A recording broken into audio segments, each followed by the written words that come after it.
The article I will be speaking about is called Why U.S. Republicans Are Elated by the Triumph of Italy's Giorgia Meloni. Giorgia Meloni is poised to become Italy's next prime minister, and actually, if to do so, she will become Italy's first woman prime minister in the next election. She is poised to become the next prime minister after her political party, called the Brothers of Italy, emerged as the biggest winner in a right-winged coalition and received the most votes out of the country's snap elections that occurred last Sunday.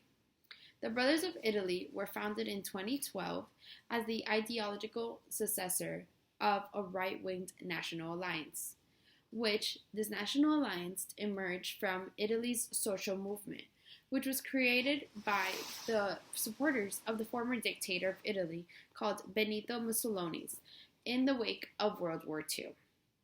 A lot of people within the Italian population are worried, and it's been causing quite the frenzy of her victory, because having that her be part of the Brothers of Italy is having her have a bad rep behind her. The Brothers of Italy are known to be, or suspected to be, have neo-fascist roots, which is something that worries a lot of the population. Giorgia Meloni herself ran her political run based on right-winged ideologies. She ran on anger at gender politics. She ran on the traditional family standard of the nuclear family model. And she also ran on things like protecting the borders. And she would talk about Western civilizations as something that is to be held up high and to follow as their guide.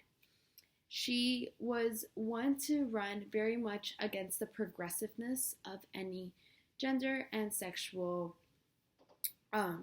ideologies being normalized within society, and also she was one to call out any elites and globalists who didn't agree with her or her party's ideologies. There were a numerous amount of U.S. Republicans that publicly congratulated her and shared this victory, because it's been seen to show that right-wing nationalists, whether it be in the U.S., in Italy, or anything around the world, they seem to have been sharing a common factor, which is they follow and support the same morals and standards, and they support or even have the same enemies society-wise. They all go against open borders, progressiveness in sexual and gender education or ideologies, and also see immigrants as their enemies in a way, or see them as the other kinds of people.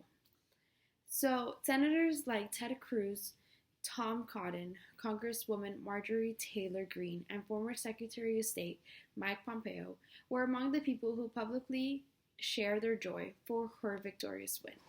I believe this relates to our class, because it will be interesting to see that if Giorgia Meloni is to win and become the first woman prime minister of Italy, it will be interesting to see how her relations with the rest of Europe, but also with Western civilization like the US, were to change or to get better or worse. This would be interesting to see, because her right-winged ideologies seem to be very strong, and even stronger than her predecessor. I look forward to seeing how she will influence Italy in establishing more of the morals of tradition, and if the US were to have once again a Republican government, in contrary to now, I would like to see if our relations with Italy were to get better because of that, or how she does handle the differences she does carry with the current government that the US has now. Thank you.